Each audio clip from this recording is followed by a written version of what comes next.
I was mocked for selling firewood, but those who laughed now beg for my help to eat. Those words aren't just a title, my dear. They're the story of my life, written in splinters and sweat. I can still hear their laughter echoing through the village square. See their faces twisted in amusement as I passed by with bundles of wood strapped to my bent back. They thought I was nothing, less than nothing, a widow too poor to matter, too broken to rise. But what they didn't know, what they couldn't see through their pride, was that every log I carried was building something they would one day need. I didn't know it then either. I only knew survival. I only knew the weight on my shoulders and the hunger in my children's eyes. But life has a way of turning firewood into bridges and bridges into kingdoms. Welcome, my dear child. This is Grandma Alice Stories, where the truth tastes bitter at first but heals like medicine in the end. Pour yourself some tea, pull that chair a little closer, and settle in. Because what I'm about to tell you isn't just my story. It's a lesson about pride, poverty, and the quiet power that grows in the shadows when no one's watching. Life has its own scales, you see, and justice? She doesn't hurry. But oh, she never forgets. It was the autumn of 1987 when my husband, Joseph, left this world. One moment he was laughing at the dinner table, teasing our youngest about her messy braids. The next, he was clutching his chest, gasping for air that wouldn't come. Heart attack, the doctor said. I said it was a broken heart. He'd worked 3 jobs trying to keep us fed, and his body just gave up the fight.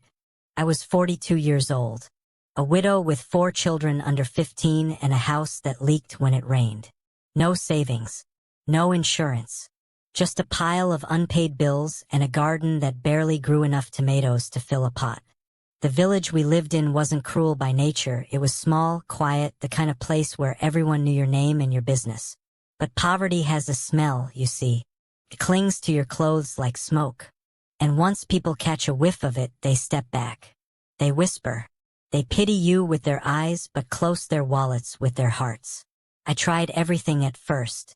I sewed clothes for the neighbors, stitched hems and patched trousers for coins that barely bought bread. I cleaned houses on my knees, scrubbing floors until my hands bled. But it wasn't enough. My children were growing. They needed shoes. They needed school fees. They needed to believe that life wasn't just this endless, exhausting scramble for dignity. That's when I remembered the forest.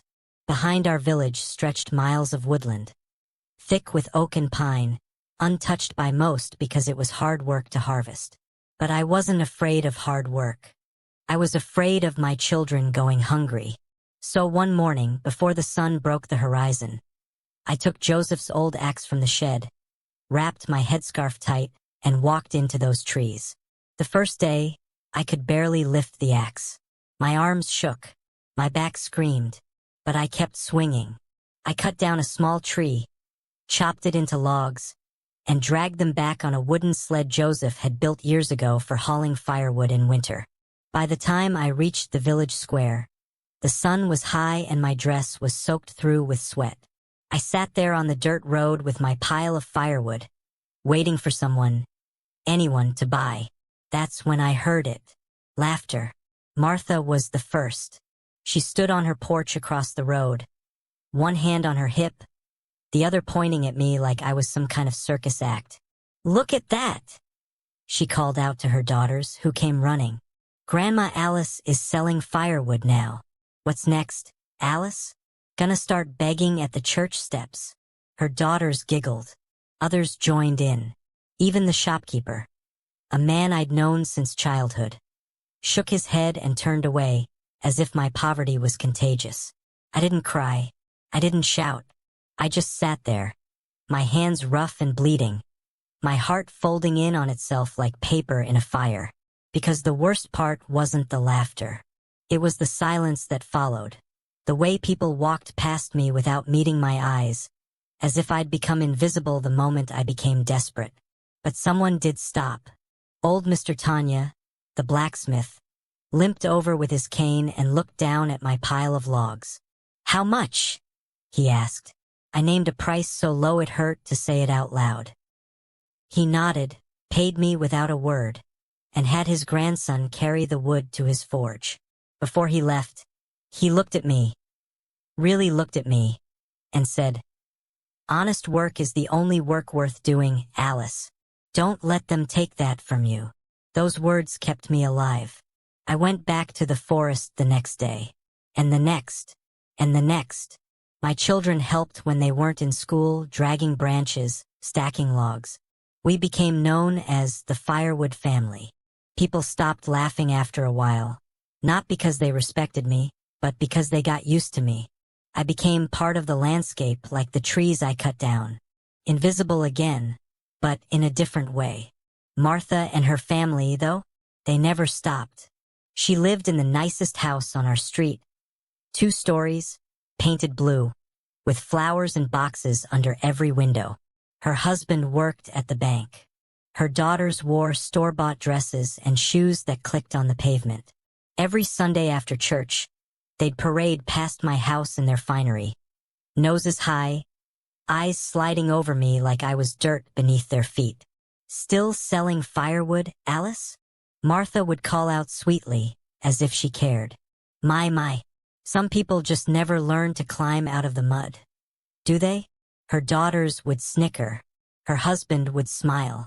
And I would stand there in my patched dress, my hands black with soot, and say nothing. Because what could I say? She was right, wasn't she? I was stuck. I was poor. I was the woman who smelled like smoke and sweat, who couldn't afford new shoes, who ate ugali and vegetables while they feasted on meat and rice. But here's what they didn't see.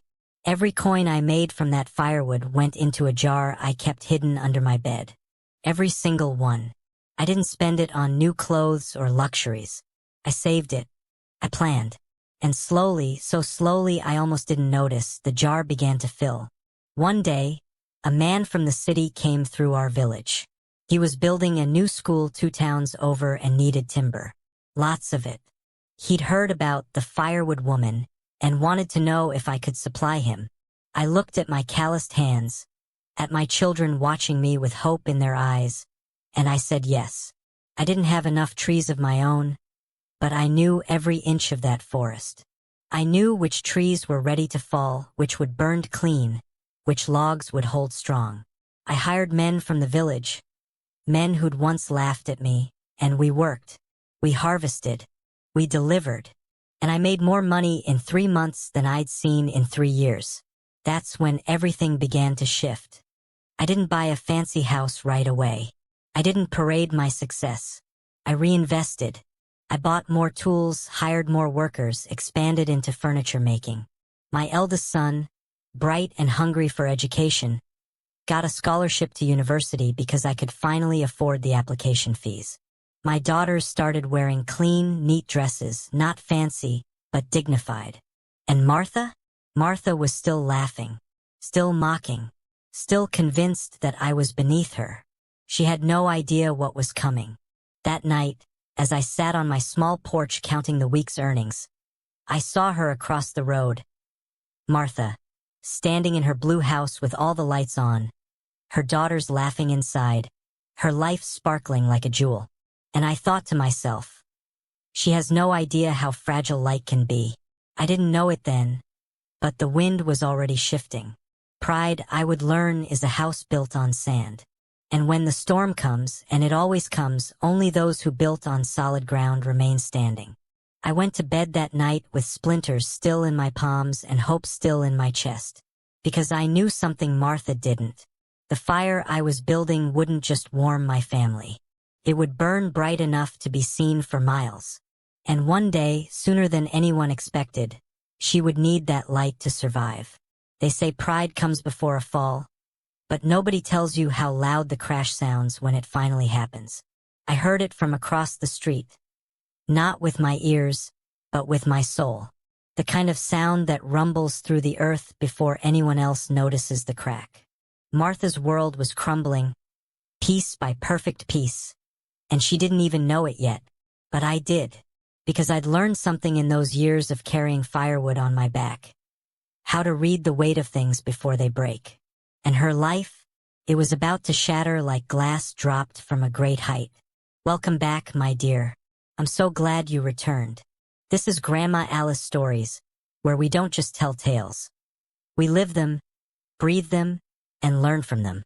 If you're new here, go back and listen to chapter 1 first, because every lesson builds on the one before it. Now settle in close.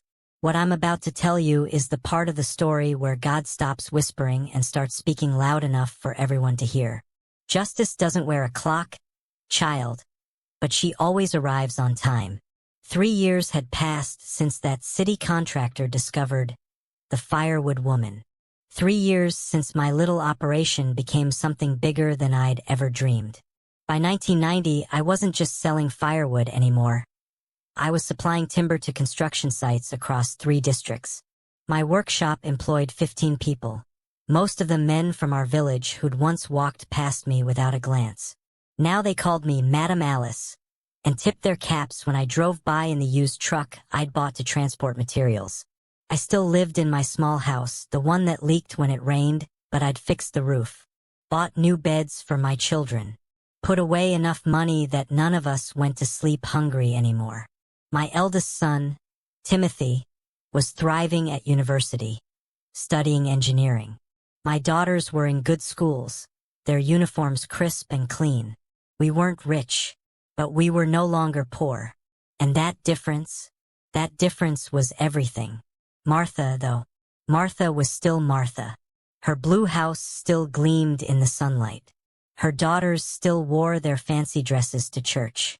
Her husband still walked with that confident stride of a man who believed his position at the bank made him untouchable. And she still, God forgive her, she still found ways to remind me of where I'd come from. "Oh, Alice," she'd say whenever we crossed paths at the market, her voice dripping with honey that tasted like poison. "Look at you. New truck and everything. But, some things never change, do they? I can still smell the smoke on you from all those years in the forest. It's in your skin now, isn't it?" Her daughters would giggle behind their hands. Other women would look away, embarrassed for me or by me. I could never tell which. I'd smile, nod, walk away, because I'd learned something those years in the forest that Martha never would. Patience is its own kind of power. And revenge? Real revenge doesn't need your hands. Life handles it just fine on its own. The first crack appeared in March. I was at the market buying vegetables when I overheard Mrs. Okonkwo whispering to Mrs. Adeyemi by the tomato stand. "Did you hear about Martha's husband?" Mrs. Okonkwo was saying, her voice low and urgent. "They say he's been gambling. Big money. The bank is investigating." Mrs. Adeyemi gasped. "Gambling? But he's always been so proper, so respectable."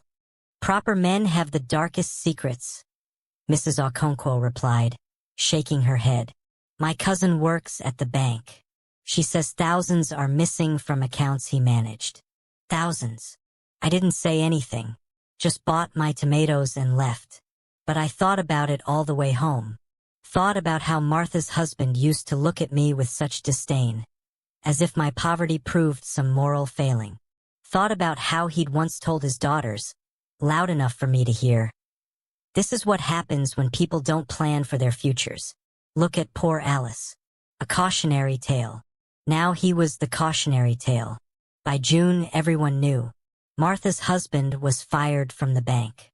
Not just fired, arrested. He'd been stealing from customer accounts to cover gambling debts that had spiraled out of control. The shame was immediate and absolute. People who'd once envied the family now whispered behind their backs.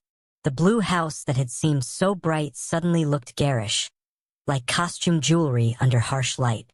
I saw Martha at church one Sunday, sitting in the back pew instead of her usual spot in front.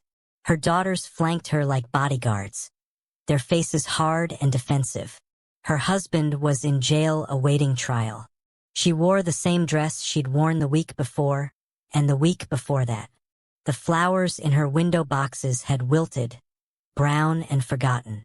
Our eyes met across the sanctuary. For the first time in all the years I'd known her, she looked away first. I should have felt satisfaction. Maybe I did a little, but mostly I felt something sadder, the recognition that pride is a hungry thing. It eats you from the inside until there's nothing left but the shell you show the world. After church, I watched her hurry to her car, her daughters trailing behind. The oldest daughter, the one who'd laughed the loudest when I sold firewood, looked thin, too thin, like they weren't eating properly anymore. I went home and made extra stew that night, enough to feed my family and then some. The second crack came in September. Martha's eldest daughter, Grace, had been engaged to a wealthy man from the city, a lawyer with a big car and bigger promises. The wedding was supposed to be the event of the year, the thing that would restore the family's reputation.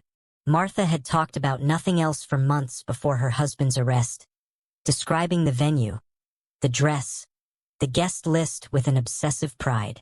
The lawyer called off the engagement. I heard about it from Mr. Tanya, who heard it from the pastor, who'd heard it directly from Grace herself when she came to the church office weeping. He said he couldn't marry into a family of thieves. Mr. Tanya told me, shaking his head sadly. Said his reputation couldn't survive the association. Grace stopped going to church after that. Stopped going anywhere. I'd see her sometimes through their window, just sitting in the dark, staring at nothing. The third crack was the one that shattered everything. In November, the bank seized Martha's house. It happened fast. One day there was a notice on the door. The next day there were men removing furniture, carrying out the fine things that had made that house a palace in our small village. The blue paint suddenly looked cheap, peeling, like it had always been falling apart and we'd just been too dazzled to notice.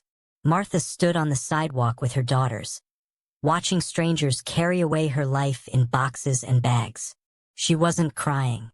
She just stood there, her face empty, like someone had reached inside and scooped out everything that made her Martha. Neighbors gathered to watch. Some pitied her. Some judged her. Some, I'm ashamed to say, enjoyed it. The mighty brought low. The proud humbled. It's a story as old as time, and people never get tired of watching it unfold. I didn't watch. I went to my workshop and worked until my hands hurt. That evening, as the sun set red and angry over the village, I saw them, Martha and her daughters, carrying suitcases down the road. They'd rented a small room on the other side of the village. I'd heard. One room for 3 women. No husband. No money. No pride left to hold them upright. They walked past my house. Martha's eyes were fixed straight ahead. But her youngest daughter looked at me. Really looked at me. And in her eyes I saw something I recognized. Fear. The kind of fear that comes when you realize the ground you thought was solid is actually just air, and you've been falling all along without knowing it. I thought about my own children, safe and fed and sleeping in clean beds. I thought about Timothy at university, about my daughters doing their homework by lamplight. I thought about the jar under my bed that was now a bank account with enough money to weather storms. And I thought about Martha, who'd had everything and lost it because she'd built her life on things that could be taken away. That night I couldn't sleep. I kept thinking about Grace's hollow eyes, about Martha's empty face, about how quickly everything can change when the foundation is rotten. Part of me, the part that still remembered the laughter, the mockery, the years of humiliation, whispered that this was justice, that they deserved every bit of suffering coming their way. But another part of me, the part that sounded like my mother's voice, whispered something else. When you see someone drowning, you don't ask if they deserve the rope. You throw it. I lay there in the darkness, torn between the past and the future, between revenge and redemption. Because tomorrow I knew what was coming. I'd heard it from Mr. Tanya that afternoon, said quietly, like a secret he wished he didn't have to share. Martha was going door to door, looking for work, any work, and tomorrow morning, she'd be knocking on mine. There are moments in life when everything you've ever believed about yourself gets tested. Not in big, dramatic ways, but in small, quiet decisions that echo louder than thunder. The knock on my door that Tuesday morning wasn't loud. It was hesitant, almost apologetic, 3 soft taps that somehow sounded like surrender. I was in my kitchen, kneading dough for bread, my hands covered in flour. I wiped them on my apron and walked to the door, knowing exactly who would be standing on the other side, knowing that what I said next would define not just who I was, but who I wanted to be. Revenge is easy. Mercy? Mercy takes courage. Welcome back, my precious ones. This is Grandma Alice Stories, and if you've made it to chapter 3, then you know we don't do shallow stories here. We dig deep. We touch the wounds that haven't healed and ask the questions that hurt to answer. If this is your first time hearing my voice, pause right now and go back to chapter 1. This story only makes sense when you've walked the whole road with me. And if you've been here from the beginning, if my words have touched your heart, do an old woman a favor. Hit that subscribe button and turn on notifications. Share these stories with someone who needs to hear them, because wisdom is wasted when we keep it to ourselves. And these lessons, they're for everyone who's ever been knocked down and wondered if they should help the people who pushed them. I opened the door slowly, and there she was, Martha. But not the Martha I'd known for 20 years. This woman looked like someone had taken the real Martha and wrung her out like a wet cloth, leaving behind only the shape of what used to be. Her dress, the same one I'd seen her wear 3 times already that month, hung loose on her frame. Her hair, usually styled and proud, was pulled back in a simple bun that did nothing to hide the gray spreading through it like frost on dark ground. Her hands were clasped in front of her, the knuckles white from gripping too hard. But it was her eyes that broke something in me. They were empty, not sad I could have handled. Empty, like someone who'd cried so much there was nothing left inside but dust. Alice, she said, and her voice cracked on my name. Just my name, nothing else. I stood there, my hands still on the door, feeling the weight of every moment between us. Every laugh at my expense. Every mocking word. Every time she'd walked past me with her nose in the air, as if I was dirt beneath her expensive shoes. It all came flooding back, hot and bitter in my throat. I could have closed the door. God knows part of me wanted to. Instead, I stepped aside. Come in. She hesitated, like she couldn't believe I'd said it. Then she walked into my house. My small, humble house that she'd once called barely better than a chicken coop, and stood in my living room like a lost child. I gestured to the sofa. Sit, she sat. I sat across from her in Joseph's old chair, the one I'd kept all these years because it still smelled like him sometimes, like with smoke and honest work.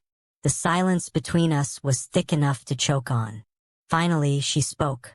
I need work, Alice. The words came out flat, rehearsed, like she'd practiced them 100 times. Any work. Cleaning, cooking, anything. I can't. We can't. She stopped, her throat working like she was trying to swallow something too big to go down. We haven't eaten properly in 2 days. My daughters, Grace won't leave her room. She just lies there, staring at the ceiling.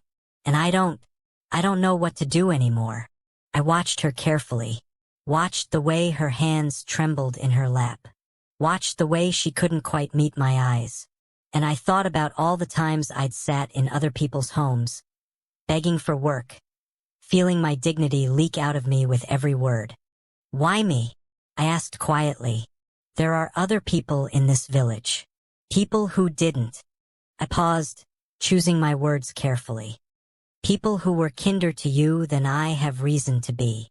She finally looked up at me then, and I saw something flicker in those empty eyes. Shame. Raw and honest and painful to witness. Because you're the only one who understands, she whispered. You're the only one who knows what this feels like. To have nothing. To be nothing. To have people look through you like you're invisible. A single tear rolled down her cheek. I was cruel to you, Alice. So cruel. And I know I don't deserve your help. But my daughters, they're good girls. They don't deserve to starve because of my pride. The anger I'd been carrying for so many years sat in my chest like a stone. Heavy. Immovable. Part of me wanted to let it stay there, wanted to nurse it, feed it, let it justify turning her away. She'd laughed at me, humiliated me, made my suffering entertainment for her and her daughters. But then I thought about Grace, lying in a dark room, broken by a man who'd abandoned her when her family fell. I thought about Martha's youngest daughter, whose name I didn't even know, who'd looked at me with such fear in her eyes. I thought about my own children, safe and warm and fed, and how easily that could have been them if God hadn't put that forest behind our house and strengthened my back. I stood up. Martha flinched, like she thought I was going to tell her to leave. Instead, I walked to my kitchen and pulled out a container of the stew I'd made the night before. I added rice, wrapped it all carefully, and brought it back to the living room. "Take this home to your daughters," I said, handing it to her. "Make sure they eat." She stared at the container like it was a miracle she couldn't quite believe in. "Alice, tomorrow morning," I interrupted, my voice firm but not unkind. 6 o'clock. Come to my workshop. There's work there if you're willing to do it. It's not easy. You'll be sorting timber, cleaning equipment, helping with orders. Your hands will get rough. Your back will hurt. You'll smell like sawdust and sweat by the end of each day. I paused, letting that sink in. "It's the same kind of work you used to mock me for." Her face crumpled. She clutched the container to her chest and nodded, unable to speak. "And Martha," I added, my voice softer now, "bring your daughters. All of them. If Grace can get out of bed, she can work too. I'll pay fair wages. Nothing special, nothing charitable. Just honest work for honest pay." She stood up, tears streaming freely now, and for a moment I thought she might try to hug me. But she didn't. She just looked at me with those empty eyes that were starting to fill with something again. Maybe hope, maybe just relief, and whispered, "Thank you." After she left, I sat in Joseph's chair for a long time, staring at the closed door. My mother's voice echoed in my mind. Mercy is the highest form of strength. But another voice, harder and more bitter, whispered back, "You're a fool. She'll never learn. She'll never change." Maybe I was a fool. Maybe mercy was just another word for weakness. But I thought about Mr. Tanya all those years ago, stopping to buy my firewood when no one else would. I thought about how that one act of kindness had kept me going when everything else wanted to break me. Maybe that's all any of us can do. Pass forward the mercy we received. Plant seeds we might never see grow. The next morning, at exactly 6 o'clock, there was another knock on my door. When I opened it, all three of them stood there. Martha and her daughters, dressed in old clothes, hair tied back, ready to work. Grace's eyes were red from crying, but she was standing. That was something. Martha's youngest daughter, I learned her name was Faith, looked terrified but determined. And Martha herself stood a little straighter, like she'd found a piece of her spine again in the night. "We're ready, Madam Alice," Martha said formally. I nodded and led them to the workshop, where my men were already starting the day's work. I saw the looks on their faces, surprise, confusion, some amusement, when they recognized who I'd brought. But one sharp look from me and they went back to their tasks. I showed Martha and her daughters what needed to be done. Simple work, repetitive work, the kind that gives your mind space to think while your hands stay busy.